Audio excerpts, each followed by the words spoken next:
자, 우리 앞뒤 좌우로 한번 인사해 보겠습니다. 잘 오셨습니다. 네, 감사합니다. 한 주간 잘 지내셨어요? 혹시 대학생들이 이제 방학 시작했나요? 네. 오늘 누가복음 7장의 말씀을 같이 읽었습니다. 여러분이 잘 아는 백부장에 관한 내용인데요. 도대체 그는 어떠한 사람이었기에? 라는 제목으로 같이 말씀 나누겠습니다. 여러분이 잘 아는 책 중에 칭찬은 고래도 춤추게 한다라고 하는 제목의 책이 있습니다. 이 책은 제목 때문에 사실 많이 팔렸는데 원래 이 책의 원 제목은 이겁니다. Well done. 그러니까 그냥 직역해보면 고래야 잘했어 입니다.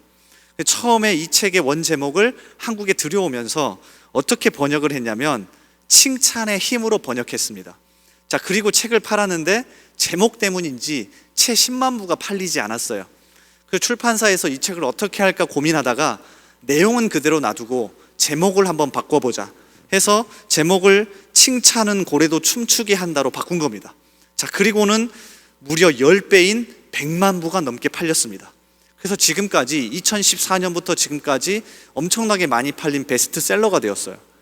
이 책이 다시 한번 제목을 이렇게 바꾸면서 출간하면서 출판사에서 이 책을 이렇게 소개합니다. 이 책의 저자는 켄 블랜차드 컴퍼니의 회장이자 세계적인 경영 컨설턴트로 활발히 활동하고 있는 켄 블랜차드라는 사람입니다. 그가 플로리다에 출장을 가 있는 동안 우연한 기회에 시월드 해양관에서 범고래의 멋진 쇼를 보게 되었습니다. 고래가 헤엄치는 정도일 거라 생각하고 쇼를 관람했던 그는 무게 3톤이 넘는 범고래들의 멋진 쇼를 보고 반합니다. 그리고 어떻게 범고래가 그렇게 멋진 쇼를 할 수 있었는지 궁금해져서 범고래 수석 조련사를 만나 이야기를 나누면서 범고래와의 관계는 인간 사이의 관계와 다를 바 없으며 멋진 쇼를 하게 만드는 비결은 상대방에 대한 긍정적인 관심과 칭찬 그리고 격려라는 것을 알게 됩니다. 자, 켄 플랜차드라고 하는 사람이 이 범고래 쇼를 보고는 이 책을 써야 되겠다고 마음먹은 겁니다. 무게가 3톤이 넘는 범고래를 어떻게 움직일까? 답은 하나밖에 없었는데 조련사들은 이 하나밖에 안 한답니다. 그 고래에게 칭찬하고 격려하는 것밖에 안 한대요. 자, 그랬더니 이 고래가 무게가 3톤이 넘는 고래가 막 뛰어넘기도 하고 여러 가지 묘기를 부린다는 겁니다. 그러니까 사람이 격려하고 칭찬한다는 게 얼마나 큰지 모릅니다. 그래서 될 수 있으면 저도 여러분을 만나면 나무라기보다는 칭찬하고 격려하기 위해서 노력합니다. 여러분이 어떻게 느끼셨는지는 모르겠지만, 자, 사람이 이렇게 칭찬하고 격려해도 힘이 나는데요, 반대로 하나님이 여러분에게 칭찬하고 격려하신다면 얼마나 큰 힘이 날까요? 그래서인지 성경을 잘 보시면 우리가 하나님은 무서운 사람이라고만 생각했지 하나님이 이렇게 칭찬을 많이 했어? 의외로 놀라실 겁니다. 자, 대표적으로 모세가 있습니다. 여러분, 모세 하면 온유함과 어울립니까? 어울리지 않습니까? 제가 생각하기에 모세는 온유함과 어울리지 않습니다. 십계명 2돌판을 화가 난다고 던져버렸고요. 그렇지 않습니까? 하나님께 따져 묻죠. 제가 이 백성들을 제가 배에 아파서 낳았습니까? 왜 저에게 이 백성을 맡기는 겁니까? 따져 물을 정도로 굉장히 강한 사람이었습니다. 그런데 그거 아세요? 하나님이 모세에게 칭찬을 하시는데요, 제가 모세라면 낯이 간지러웠을 것 같습니다. 이렇게 칭찬하십니다. 민수기 12장 3절. 이 사람 모세는 온유함이 지면의 모든 사람보다 더하더라. 그런데 저는 이 이야기를 들은 모세가 온유해졌을 거라고 생각합니다. 만약에 하나님이 모세에게 야, 너 성질 좀 죽여, 너 그렇게 하면 안 돼 라고 하셨으면 아마 모세는 더 성질을 냈을 수도 있어요. 그런데 하나님이 칭찬하십니다. 모세 봐라, 온유함이 정말로 뛰어난 사람이다. 이 얘기를 들은 모세가 뜨끔했을 거고요, 오히려 하나님의 칭찬에 다시 한번 더 힘을 냈을 거라고요. 그렇지 않나요? 모세만 그런 거 아닙니다. 이스라엘의 두 번째 왕인 다윗을 향해서는요, 하나님이 이렇게 칭찬하십니다. 사도행전 13장 22절에 보면 사도 바울이 다윗에 대해서 이렇게 설교합니다. 패하시고 다윗을 왕으로 세우시고 증언하여 이르시되 내가 이새의 아들 다윗을 만나니 내 마음에 맞는 사람이라 내 뜻을 다 이루리라 하시더니, 다윗을 향해서는요 최고의 칭찬을 하십니다. 하나님이 뭐라고 하시는 거냐면 내 마음과 너무나도 똑같다, 내 마음에 너무 든다, 이렇게 칭찬하시는 겁니다. 얼마나 힘이 되었겠습니까? 신약 성경에서는 다른 세례 요한이 대표적으로 칭찬받습니다. 예수님이 누가복음 7장 28절에서 세례 요한을 향하여 이렇게 이야기하시죠. 내가 너희에게 말하노니 여자가 낳은 자 중에 요한보다 큰 자가 없도다. 대단하지 않습니까? 나중에 제가 윤요한 지금 전도사님으로 가셨잖아요. 만나게 되면 이 말씀을 주고 싶어요. 여자가 낳은 자 중에 요한보다 큰 자가 없도다. 엄청난 칭찬 아닙니까? 그래서 아마 세례 요한도 이 이야기를 듣고 힘이 되었을 거라고요. 자, 그리고 오늘 말씀에 등장하는 이름 없는 백부장 역시 예수님이 직접 칭찬하십니다. 그런데 우리가 한번 주목해서 볼 필요가 있어요. 자, 9절 말씀 보십시오. 이렇게 칭찬하십니다. 예수께서 들으시고 그를 놀랍게 여겨 돌이키사 따르는 무리에게 이르시되 내가 너희에게 이르노니 이스라엘 중에서도 이만한 믿음은 만나보지 못하였노라 하시더라.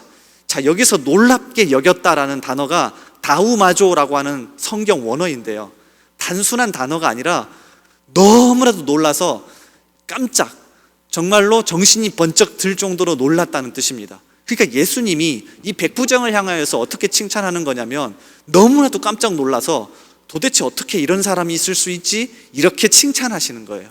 자, 더 중요한 건 누가복음 7장을 읽어보시면 이 백부장이 예수님을 향하여서 믿음의 표현을 합니다. 8절 혹시 기억나시나요? 9절 바로 앞에 있는 8절에 보면 예수님 오시지 않아도 됩니다. 예수님이 말씀만 하시면 우리 집에 있는 종이 나을 겁니다. 자, 이렇게 믿음의 표현을 합니다. 그래서 예수님이 9절에서 칭찬하시는데 예수님의 이 칭찬은 백부장의 믿음만 보고 하신 게 아닙니다. 자, 이 부분이 우리가 주목해 볼 부분입니다. 예를 들어서 우리 간사님이 계시는데 간사님 믿음이 너무 좋아요. 이렇게 칭찬하시는 게 아닙니다. 전체적인 문맥에서 보면 1절부터 나와 있는 이 백부장의 전 인격적인 태도를 다 보시고 난 다음에 칭찬을 하시는 겁니다. 그러니까 우리는 이 백부장의 모습을 보면서 야, 백부장 믿음 참 좋다, 우리도 그 믿음을 본받자, 이 정도에서 끝나시면 안 되고요, 7장 전체의 이야기를 보셔야 합니다. 백부장은 어떤 사람이었는지, 그리고 백부장은 예수님께 어떤 사람이었고 백부장은 주변 사람들에게 어떤 사람이었는지, 자, 이 모습을 보셔야 돼요. 그래서 오늘은요, 백부장이 주변 사람들에게 어떤 모습으로 살아갔는지를 집중해 볼 겁니다. 왜냐하면 여기에 예수님이 백부장을 칭찬한 실마리가 숨어 있고 믿음이 무엇인지가 숨어 있습니다. 그래서 차근차근 한번 살펴보시고 우리 삶에 적용하는 저와 여러분 되기를 바랍니다. 자, 일단 첫 번째는 이 백부장을 잘 한번 살펴보면요, 두 가지 단어로 표현할 수 있는데 사랑과 헌신입니다. 우리가 참 찾기 힘든 단어 중에 하나죠. 사랑과 헌신. 자, 백부장이라는 말 속에는 이미 이 단어가 숨어 있습니다. 백부장이 어떤 사람이죠? 저도 사실은 이 말씀을 준비하면서 백부장은 단순하게 100명 정도의 수하를 거느리는 군대의 지휘관이라고 생각했습니다. 근데 아니더라고요. 시오노 나나미라고 하는 사람 아십니까? 일본의 아주 대표적인 작가인데 이 시오노 나나미가 로마인 이야기라고 하는 책을 썼습니다. 이 로마인 이야기라고 하는 책에서 로마 군단, 그러니까 로마의 군대 이야기를 소개하는데요, 여기에서 백부장이 나옵니다. 자, 그래서 제가 그대로 한번 가져왔는데 들어보세요. 백부장은 그가 속해 있는 소대 60명에서 120명이랍니다. 60명에서 120명으로 구성된 구성원들의 투표로 선출되었다. 보통 산전수전을 다 겪은 베테랑이 선출되었다고 한다. 오늘날 군대의 소대장이나 중대장에 해당하는 지휘관으로 병사들을 이끌고 최전방에서 싸우는 전투 책임자였고 비전투 시에도 병사들을 통솔했다. 로마의 군대는 일정한 재산을 가지고 있는 로마 시민으로 구성되었다. 재산이 없는 사람은 군인이 될 수 없었다. 전투 시에 용맹을 떨친 병사들에게 철제잔이나 황금 사슬이 상으로 주어졌는데 그보다 더 명예로운 일이 바로 백부장에 선출되는 것이었다. 백부장은요, 단순하게 시간이 지나서 계급이 진급하면서 그 자리에 가는 게 아니라 아무리 내가 백부장의 자리에 앉고 싶어도 투표로 선출되지 않으면 백부장이 될 수 없는 겁니다. 자, 이해가 되십니까? 그러니까 시간이 지나면 내가 1년이 지나고 2년이 지나고 3년이 지나면 계급이 올라가는 겁니다. 그래서 백부장이 가는 게 아닙니다. 60명에서 120명 정도 되는 구성원들이 계급에 상관없이 이 사람 정말로 괜찮다, 이 사람 정말 사랑과 헌신의 사람이다, 존경할 만하다, 그러면 투표로 백부장에 선출시켜줬다고요. 자, 이해가 됩니까? 자, 그러고 보니 성경에 등장하는 백부장이 왜 그렇게 긍정적인 이미지를 가지고 있는지 보이기 시작하더라고요. 여러분, 성경 속에는 백부장이 참 많이 나오죠. 그런데 하나같이 다 이미지가 괜찮습니다. 이유가 바로 여기에 있습니다. 이미 백부장이란 타이틀 자체는 사랑과 헌신의 아이콘입니다. 여러분 잘 아시죠? 마태복음 27장에 보면 제자들조차 예수님이 하나님의 아들이라고 제대로 고백하지도 못했는데 백부장은요, 십자가 아래서 대번에 이걸 알아보고 이렇게 고백하죠. 백부장 및 함께 예수를 지키던 자들이 지진과 그 일어난 일들을 보고 심히 두려워하여 이르되 이는 진실로 하나님의 아들이었도다 하더라. 마태복음, 특별히 복음서에서 예수님을 하나님의 아들이라고 표현하는 건 최고의 신앙 고백입니다. 근데 그걸 누가 하고 있는 거예요? 백부장이 하고 있는 거예요. 이뿐만이 아니죠. 사도행전 10장에 보면 무명의 백부장이 아니라 그 이름도 등장합니다. 사도 베드로의 편견과 선입관을 완전히 깨버린 믿음 좋은 백부장, 누구죠? 고넬료라고 하는 사람입니다. 사도행전 10장에는 이름도 나와요. 가이사랴에 고넬료라 하는 사람이 있으니 이달리아 부대라 하는 군대의 백부장이라. 그가 경건하여 온 집안과 더불어 하나님을 경외하며 백성을 많이 구제하고 하나님께 항상 기도하더니. 그러니까 백부장이라 하면 이미 사랑과 헌신의 아이콘이라는 거예요. 저는 여러분에게 이 아이콘이 달리길 소원합니다. 저에게도 마찬가지고요. 사랑과 헌신. 오늘 7장에 나오는 백부장도 만만치 않습니다. 자기 집에 있는 종이 병에 걸렸습니다. 자, 그런데 이 종을 어떻게 표현합니까? 자, 2절을 보십시오. 우리 한번 같이 읽어보겠습니다. 자, 시작. 어떤 백부장의 사랑하는 종이 병들어 죽게 되었더니. 자, 이 종을 뭐라고 표현하죠? 사랑하는 종이래요. 자, 이거 여러분 그냥 넘어가시면 안 됩니다. 왜냐하면 지금 성경 누가복음 7장은 고대 근동사회입니다. 고대 근동사회에서 종과 노예는 어떤 사람입니까? 물건입니다. 신상래 교수의 하나님의 경제학이라고 하는 책에 보면 당시의 노예와 종을 이렇게 소개합니다. 고대 사회의 노예는 재산의 또 다른 목록이었다. 그래서 노예가 결혼하여 자녀를 낳는다 해도 주인의 소유물로 인정되어 노예인 부모의 의사와 상관없이 노예가 되었다. 노예는 사람이 아니라 그저 물건이었다. 그런데 이 백부장은 뭐라고 표현하는 겁니까? 물건같이 취급되던, 당시 그냥 재산의 한 부분으로 취급되던 그 종, 그 노예를 사랑하는 나의 종이라고 표현합니다. 그러니까 이미 여기에서부터 그 사람의 성품이 어떤지가 확연하게 드러납니다. 자, 사랑한다고만 표현한 게 정도가 아닙니다. 실제로 이 사랑하는 것을 실천해서 표현하죠. 헌신적입니다. 자기보다 아랫사람이잖아요. 그런데도 사람을 보내어서, 예수님께 보내어서 간곡하게 부탁합니다. 자, 말씀 보실래요? 누가복음 7장 3절. 예수의 소문을 듣고 유대인의 장로 몇 사람을 예수께 보내어 오셔서 그 종을 구해 주시기를 청한지라. 본인은 이방인이었기 때문에 같은 유대 사람이 예수님께 부탁하면 혹시 괜찮지 않을까 싶어서 조금 꺼리낌이 있잖아요. 근데 유대인 장로들에게 제발 내 종이 아픈데 예수님께 말 좀 해주세요 라고 간청하는 사랑과 헌신의 사람이었다고요. 대단하지 않습니까? 거기다가 6절 말씀을 읽어보면 예수님을 향하여서 한 번 더 부탁합니다. 그러니까 사람을 한 번 더 보내요. 자, 6절 보세요. 예수께서 함께 가실새 이에 그 집이 멀지 아니하여 백부장이 벗들을 보내요. 자기 집에 있는 종이 아픈데 사랑하는 마음만 품은 게 아니라 2번이나 사람을 일부러 보낼 정도로 헌신하는 사람이었습니다. 저는 이 부분을 읽으면서 참 대단하다는 생각이 많이 들었어요. 이번 주에 특별히 대표 목자단에서 요청이 있어서 의료계에 종사하시는 분들에게 목사님 꼭 전화 한번 돌리면서 이렇게 신방해 주셨으면 좋겠습니다 라고 요청을 받았습니다. 명단을 다 뽑아보니까 24명이더라고요. 그래서 한 명씩 전화를 돌리는데 안 받는 사람도 있어요. 왜냐하면 의료계 종사자다 보니까 바쁘잖아요. 근데 또 한 번 하는 게 죄송해요, 왜 이렇게 귀찮은지 모르겠더라고요.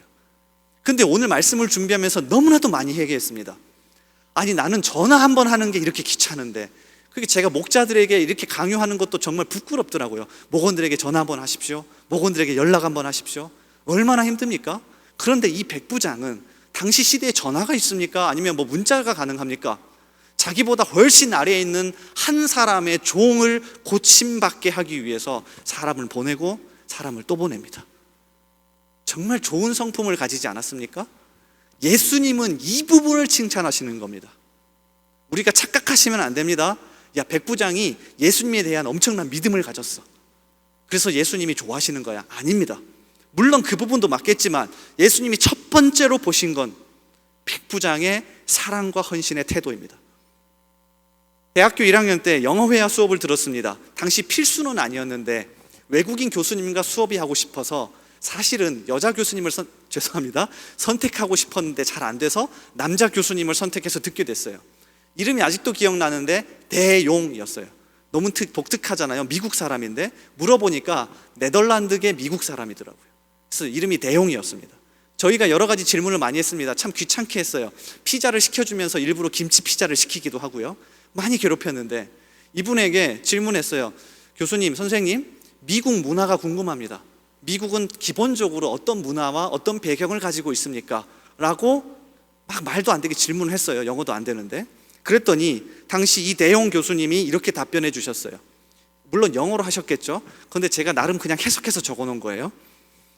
이성과 논리도 중요하지만 기본적으로 마음이 따뜻하고 사람을 사랑하는 마음을 가지지 않으면 인정하지 않습니다. 대학교 1학년 때 20살이에요. 이 말이 정말 제 뒤통수를 때리는 것 같았습니다.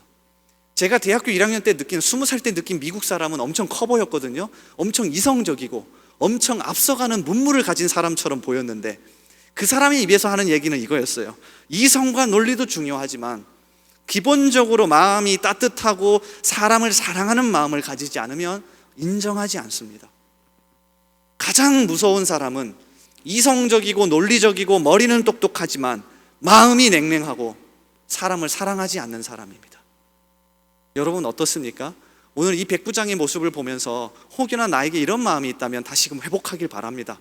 여러분 성경 지식 많이 하고 기도도 잘하고요, 그 다음에 전도도 잘하고 양육도 잘 받고 그런 사람도 중요해요. 그런데 아무리 양육을 받고 아무리 말씀을 잘 알아도 그 마음 가운데 사랑의 헌신의 마음이 있다면 다 무슨 소용이 있을까요? 1965년 11월 베트남에서 아이드랑 계곡 전투가 있었습니다. 여러분 전쟁 이야기 별로 좋아하시지 않겠지만 월맹군과 미국의 정규군이 붙은 첫 번째 대규모 전투였습니다. 그래서 역사적으로 아주 중요한 전쟁이에요. 당시에 이 실화를 바탕으로 만든 영화가 있습니다. 혹시 보셨나요? 2002년에 개봉한 We Were Soldiers. 안 보셨으면 한번 꼭 보시면 괜찮을 것 같아요. 나는 전쟁을 싫어해? 그래도 괜찮습니다. 한번 꼭 보시면 좋을 것 같아요. 멜 깁슨이라고 하는 아주 유명한 배우가 당시 이 미국 군을 이끌었던 지휘관 할 무어라고 하는 중령의 역할을 맡았습니다. 그런데 이 영화에서 전쟁에 나가기 전에 그 전투에 참가하는 전투원과 가족들을 다 모아놓고 출정식을 합니다. 그리고 이 할 무어 중령이 연설을 하는데 이 연설의 장면이 오늘 말씀의 백부장과 너무 맞닿아 있어요. 한번 들어보세요. 이렇게 연설합니다. 나는 제군들이 모두 살아 돌아오리라는 것을 보장하지는 못합니다. 그러나 전투 현장에 내가 가장 먼저 첫 걸음을 내디딜 것이며 가장 나중에 전투 현장을 떠날 것입니다. 살았든 죽었든 어느 누구도 내 뒤에 제군들을 남겨두지 않을 것입니다. 자, 이게 중령이었던 할 무어의 연설이었습니다. 군대를 다녀오신 분은 알 겁니다. 중령이라는 계급의 지휘관이 어느 정도 위치에 있는지. 쉬운 말이 아닙니다. 실제로 이 영화를 보시면 주인공 할 무어 중령이 베트남에 가서 가장 먼저 발을 내디뎠습니다. 자기의 전투원들은 뒤에 있는데 가장 먼저 갑니다. 그리고 뒷부분 영화의 하이라이트는 마지막 병사의 시신까지 헬기에 태워서 가장 마지막에 자신이 발을 띱니다. 이게 영화의 핵심적인 장면입니다. 이 영화를 보면서 저는 이 백부장이 떠올랐습니다. 사랑과 헌신의 아이콘, 먼저 손을 내밀고 먼저 발을 내딛고 먼저 사랑하고 먼저 헌신하는 모습. 저도요, 노력할게요. 쉽진 않겠지만 여러분도 같이 이런 모습으로 청년부 안에서 신앙생활을 할 수 있기를 주님의 이름으로 소원합니다. 자, 그런가 하면 두 번째 모습은요, 백부장은 먼저 손을 내미는 친구였습니다. 자, 이게 너무 중요합니다. 먼저 손을 내미는 친구였습니다. 잘 보십시오. 얼핏 보면 유대인 장로들이 로마 백부장을 먼저 도운 것처럼 보입니다. 자, 3절에 보면 예수의 소문을 듣고 유대인의 장로 몇 사람을 예수께 보내어, 그러니까 유대인 장로들이 이 백부장을 먼저 도와주는 것처럼 보이잖아요.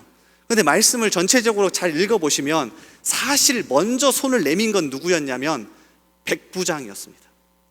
그러니까 점령군 장교잖아요.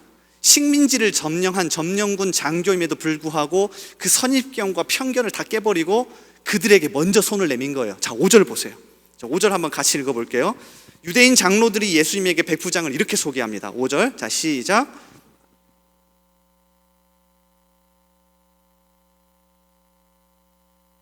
그가 우리 민족을 사랑하고 또한 우리를 위하여 회당을 지었나이다 하니.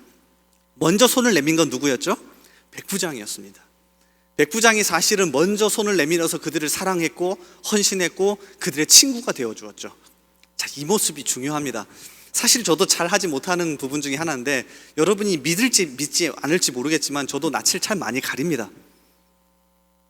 아닙니까? 그래서 손을 먼저 내밀기가 쉽지는 않아요. 근데 백부장도 그랬을 것 같아요. 여러분 생각해 보십시오.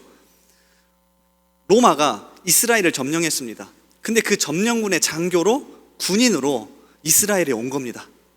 그 사람들이 그 사람을 보는 눈초리가 좋지는 않겠죠. 그런데 백부장은 그거를 다 감안하고 먼저 그들에게 손을 내민 겁니다. 친구가 되지 않을래? 내가 먼저 사랑해 줄게. 내가 먼저 헌신할게. 그래서 실제로 이들을 보세요. 우리 민족을 사랑하고 우리를 위하여 회당, 건물까지 제가 생각하기엔 자비를 드렸을 가능성이 높습니다. 절대로 유대인들이 먼저 나서서 돈을 모으지 않았을 거예요. 그러니까 먼저 손을 내밀고 헌신하는 사람이 이 백부장이었습니다. 예수님은 이 모습을 보고 칭찬하시는 겁니다. 자, 이 장면에서 여러분과 함께 나누고 싶은 글 하나가 있었습니다. 고민을 많이 했습니다. 이 글을 나눌까 말까? 왜냐하면 너무 길어요. 그래서 읽다가 여러분이 집중하지 못할 수도 있겠다는 생각이 들었는데요. 그래도 성령님이 제 마음에 주시는 건 함께 나눴으면 좋겠다였습니다. 그래서 글을 같이 한번 나눌 건데요. 일단 이 글에 나오는 주인공 중에 한 명이 우리 청년부에 나옵니다. 형주라고 하는 사람인데요. 그래서 한번 집중해서 들어보십시오. 여러분, 이철환이라고 하는 분 아시나요? 연탄길이라고 하는 책을 쓴 기독교 대표적인 작가입니다. 이분이 자신의 실제 결혼식에서 있었던 일을 축의금 13,000원이라는 제목의 글로 썼습니다. 자, 한번 들어보세요. 이 백부장의 모습과 형주의 모습이 너무 닮아 있습니다. 오래전 나의 결혼식 날이었다. 결혼식이 다 끝나도록 친구 형주의 얼굴이 보이지 않았다. 고개를 갸웃거리며 예식장 로비에 서서 친구를 찾았지만 친구는 끝끝내 보이지 않았다. 바로 그때 친구 아내가 토막숨을 몰아쉬며 예식장 계단을 급히 올라왔다. 고속도로가 너무 막혀서 8시간이 넘게 걸렸다고. 예식장 계단을 급히 예식이 다 끝나버려서 어쩌냐고 친구 아내가 안타까운 표정을 지으며 말했다. 그녀의 이마에 땀방울이 송골송골 맺혀 있었다. 친구 아내가 내게 말했다. 성민이 아빠는 오늘 함께 오지 못했어요. 성민이 아빠가 이 편지 전해드리라고 했어요. 친구 아내는 말도 맺기 전에 눈물을 글썽였다. 엄마의 낡은 외투를 덮고 등 뒤에 아기는 곤히 잠들어 있었다. 친구가 보낸 편지엔 이렇게 적혀 있었다. 철환아, 나 형주다. 나 대신 아내가 간다. 하루를 벌어 하루를 먹고 사는 리어카 사과 장사이기에 이 좋은 날 너와 함께 할 수 없어 마음 아프다. 하루라도 사과를 팔지 않으면 우리 가족은 내일을 걱정해야 한다. 살다 보면 정말 그럴 수밖에 없는 일이 있잖아. 네가 이해해 주렴. 어제는 아침부터 늦은 밤까지 사과를 팔았다. 온종일 거리에 서서 추위와 싸운 돈이 13,000원이다. 하지만 힘들다는 생각은 들지 않는다.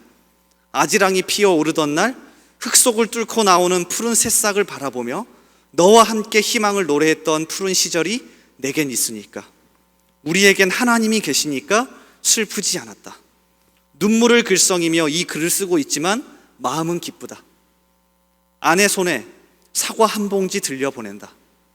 지난밤 노란 백열등 아래서 제일로 예쁜 놈들만 골라냈다. 신혼여행 가서 먹어라. 친구여, 오늘은 너의 날이다. 이 좋은 날 너와 함께 할 수 없음을 마음 아파해다오. 나는 항상 너와 함께 있다. 해남에서 형주가. 편지와 함께 들어있던 10,000원짜리 한 장과 1,000원짜리 3장. 뇌성마비로 몸이 불편한 내 친구가 거리에 서서 한겨울 추위와 바꾼 돈이었다. 마음이 아파 아무 말도 할 수 없었다.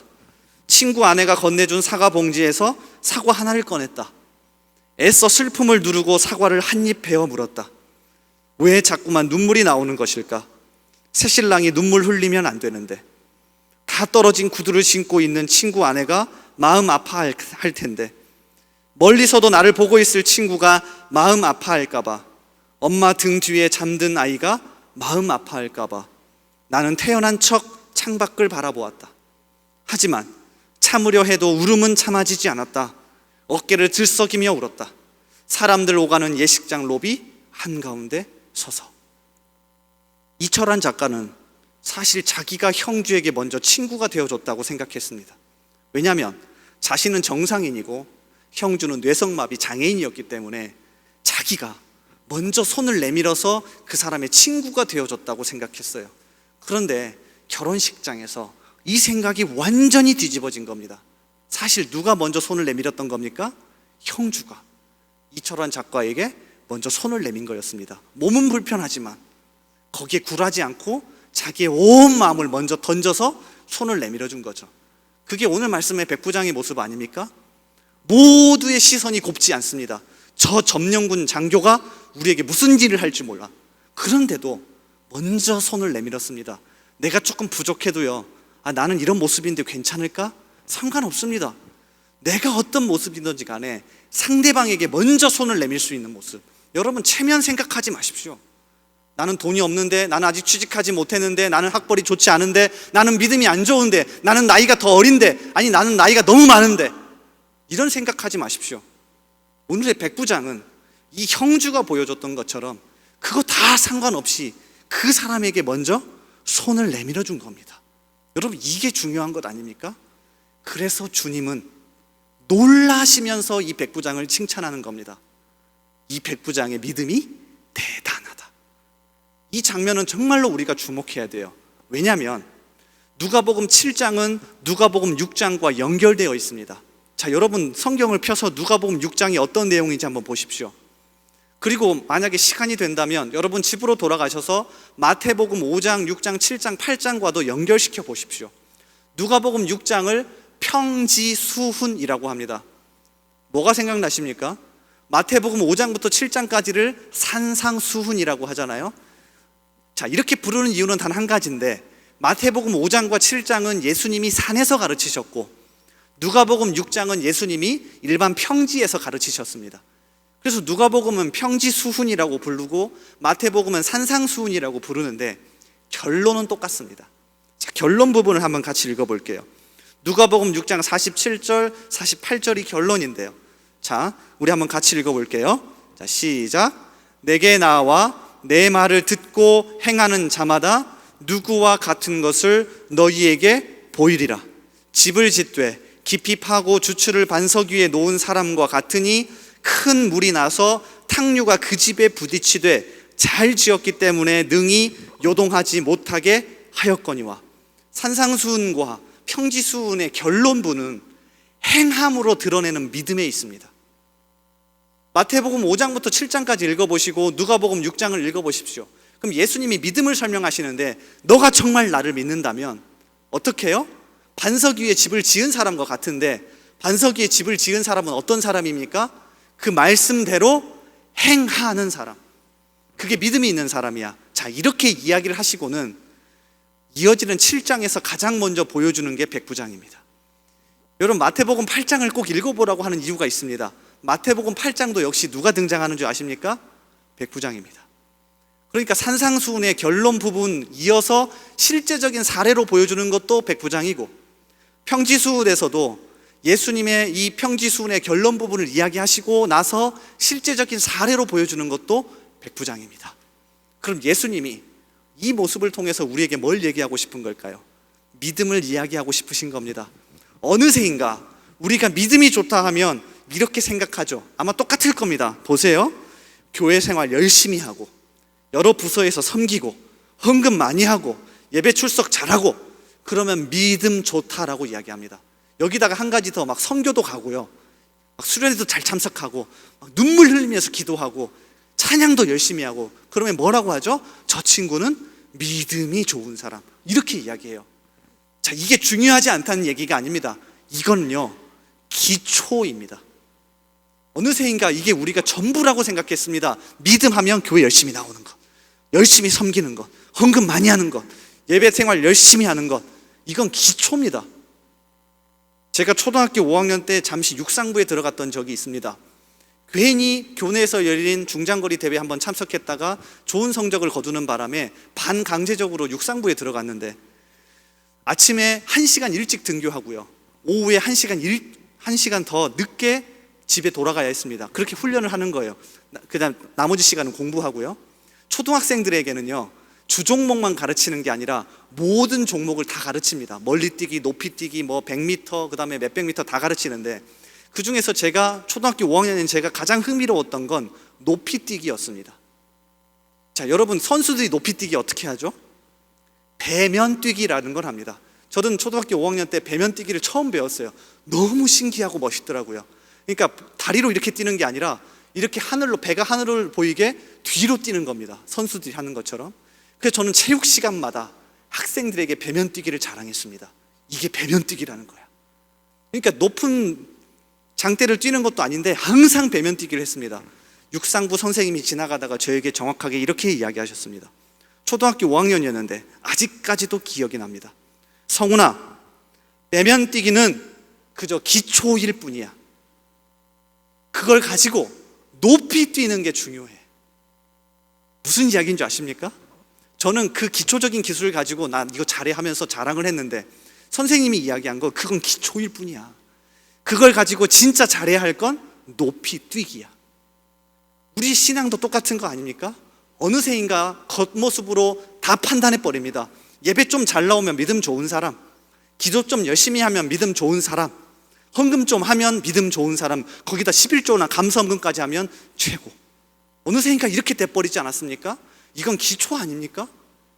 아니, 어쩌다가 우리가 이렇게 돼버렸습니까? 이건 기초죠. 그냥 교회 생활하고 예배하고 헌금 생활하고 그다음에 섬김 생활하는 거, 이거 기초 아닙니까? 이 기초에 오늘 백부장이 보여줬던 것처럼 일상의 인격적인 삶의 모습에서 사랑과 헌신과 먼저 손을 내미는 모습으로 살아가야 하는 것 아니냐고요. 아닙니까? 이걸 우리가 잃어버렸어요. 그래서 저는 일부러 주님이 마태와 누가를 시켜서 마태복음을 적게 하고 누가복음을 적게 하고 이 산상수훈과 편지수훈의 결론 뒷부분에 백부장의 이야기를 실었다고 확신합니다. 그것도 이방인, 믿음 좋다고 하는 유대인이 아니라 그들이 그렇게 싫어하는 이방인. 이 백부장이 전 인격적인 삶을 통해서 믿음을 보여주는 거죠. 저와 여러분이 잃어버렸고요, 회복해야 할 부분입니다. 그러니까 이번 한 주간 이 부분을 깊이 한번 고민하고 묵상해 봅시다. 여기 이제 아마 대학생들 방학할 텐데요, 고향 집으로 가시는 분도 있을 겁니다. 이거 훈련하기 참 좋습니다. 그렇지 않습니까? 여러분 가정에서, 여러분 삶의 터전에서 먼저 손을 내밀고 사랑하고 헌신하고 존경하고 이 모습을 보여서 믿음을 발현하는 저와 여러분 되기를 주님의 이름으로 간절히 축복합니다. 우리 이 시간 같이 찬양하면서 계속 기도의 자리로 나아가기를 원합니다. 우리 원하고 바라고 기도합니다 라고 하는 찬양을 같이 할 건데요, 여기 후렴 부분에 보면 나의 꿈이, 하나님의 꿈이 나의 비전이 되고 예수님의 성품이 나의 인격이 되고 성령님의 권능이 나의 능력이 되길 원하고 바라고 기도합니다라고 하는데요. 저는 이 부분이 우리의 전 인격적인 믿음의 모습이라고 생각해요. 그래서 오늘 이 찬양을 하면서 주님, 나의 삶 전 인격적인 부분에서 이 믿음이 발현될 수 있게 해주십시오 라고 간절히 다짐하며 찬양할게요. 우리 같이 자리에서 한번 일어나 보실래요? 일어나서 같이 찬양할게요.